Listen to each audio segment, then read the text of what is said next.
Samanta nga dili siya ipakaon, alangag musupak pa ko nga ako mismo nakabasa sa balaang kasulatan nga kani siya dili ipakaon. So naara po ninyo mga higala, mga seminarians, kung inyong buhaton ang sama sa akong gibuhat.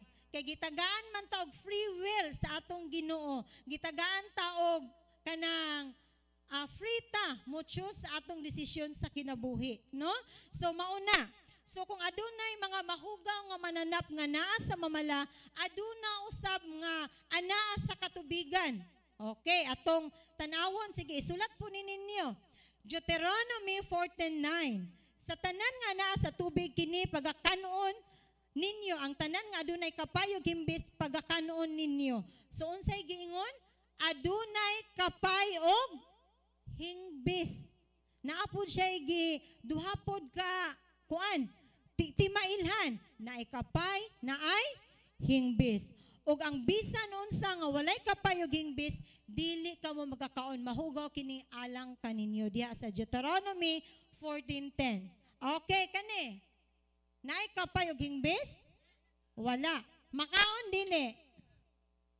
Okay, dili makaon. Sa una mo kaon puguan ni oy. Lami biya kaayo ni. Lami dili. Lami, mao lagi na ang gidili maoy. Lami. So mauna karon kay nasayod na ta. Mukaon pa ta?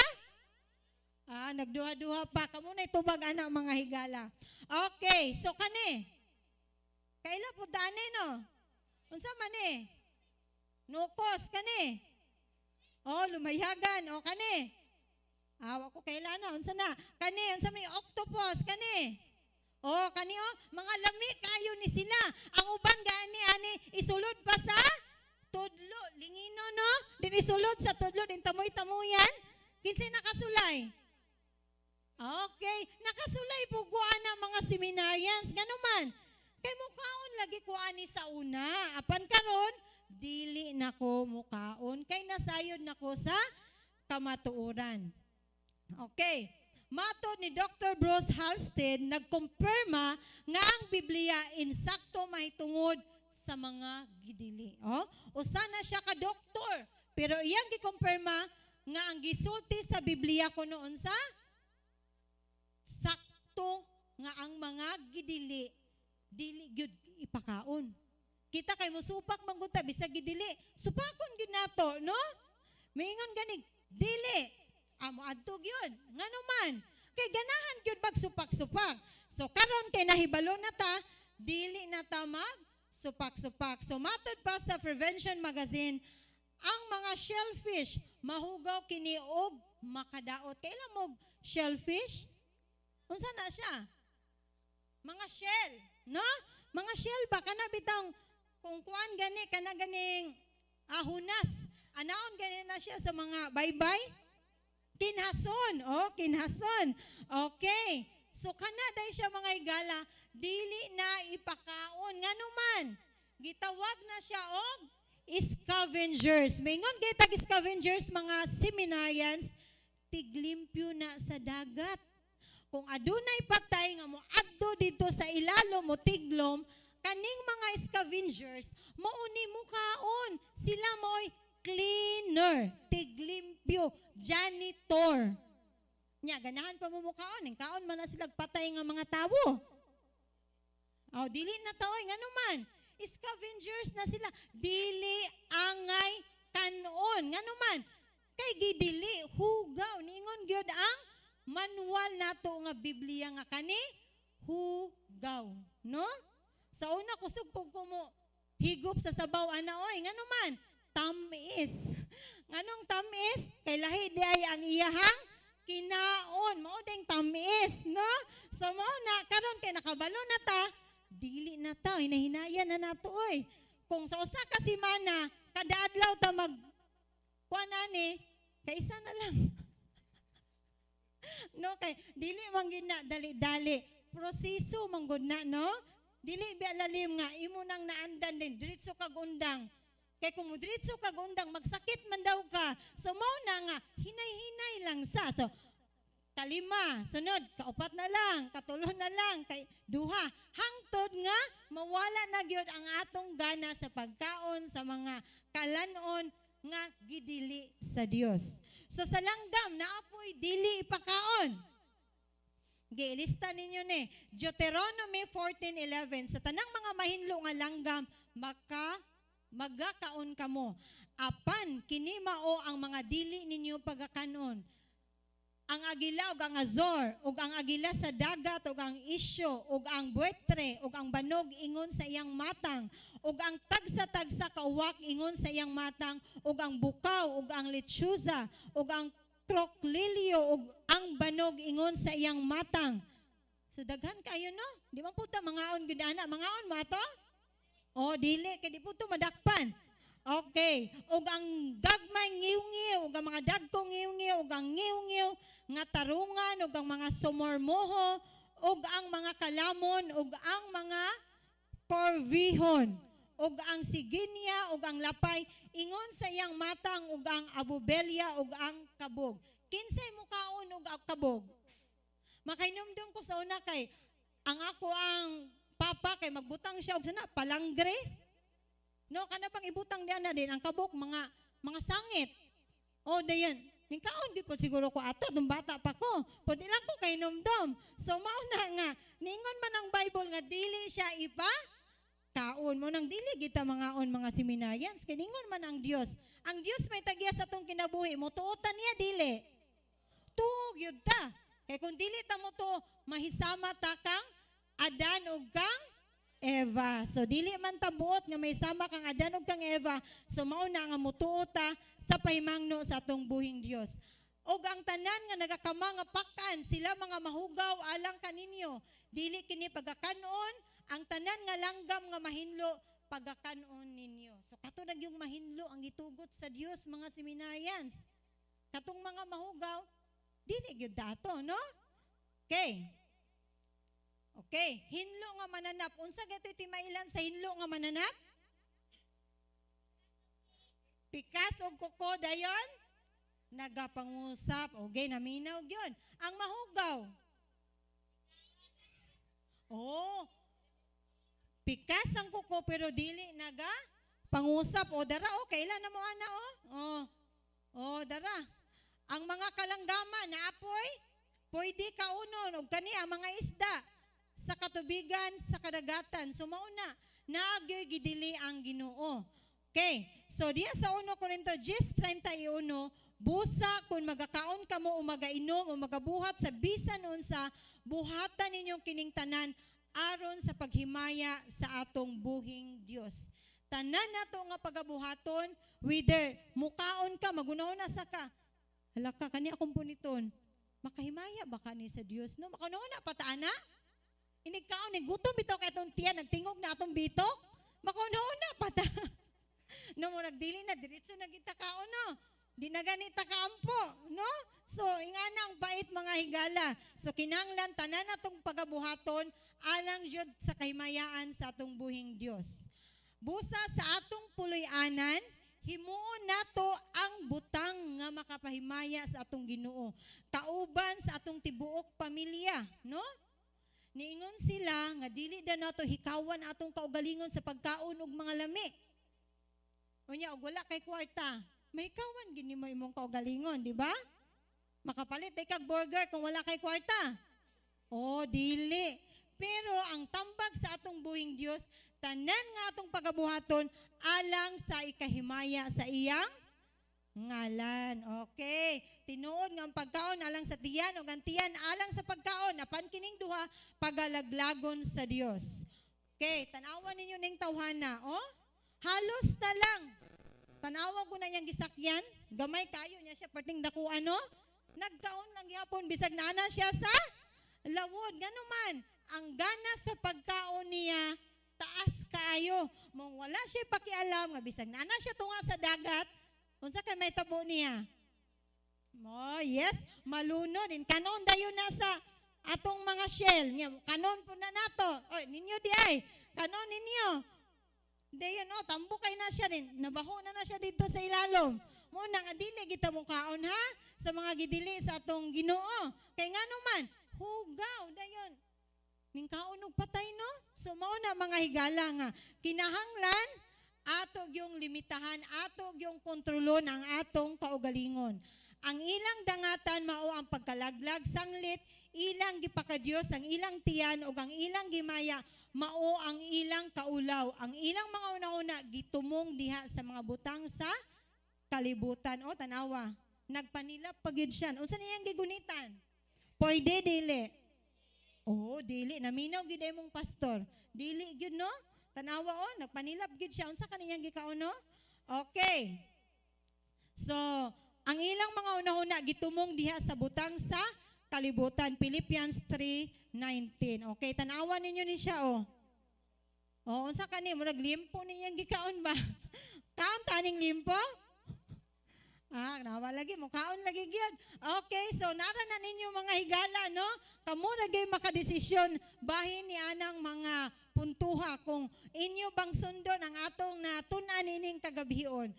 Kay aniya karon si Jehova moanhi ang kalayo ug ang iyang mga karo mahisama sa alimpulos aron sa pagpahamtang sa iyang kasuko uban ang kabangis ug iyang pagbadlong uban sa siga sa kalayo. Isaiah 66:15. Sa 16 nagkanayon kay pinaagi sa kalayo si Jehova magapahamtang sa hukom ug pinaagi siyang espada ibabaw sa tanang unod ug ang mga pinatay ni Jehova daghan. The city kadtong nagabalaan sa ilang kaugalingon ug nagaputli sa ilang kaugalingon aron sa pag-adto sa tanaman sa luyo sa diha sa taliwala nagakaon sa unod sa baboy ug ang dulumtanan ug ang ilaga silang tanan magadungan sa pagdangat sa katapusan nag-ingon si Jehova. Okay, isulat ninyo Isaiah 66:17. Assignment ninyo o klaba din inyong Bible, no? Kay gi-specify gyud diha sa Ginoo kung unsay dangatan sa mga tawo nga nagakaon sa mga dulumtanan. Okay, tanawa siya. Nawa lagi magpahambog lagi sa tiyan kung nabusog na. Napagid siyang loyo daghan kayo. Okay. So, James 5:5 dinhi sa yuta, kamo na nagpuyo sa kaluho ug sa pagpatuyang sa kalipayan, kamo na nagpatambok sa inyong mga kasing-kasing aron ihawon alang sa adlaw sa ting-ihaw. So, diri sa kalibutan, nagpatambok sa kaugalingon. Apan, sa pagbalik sa atong buhing Dios, walay makaikyas sa silot.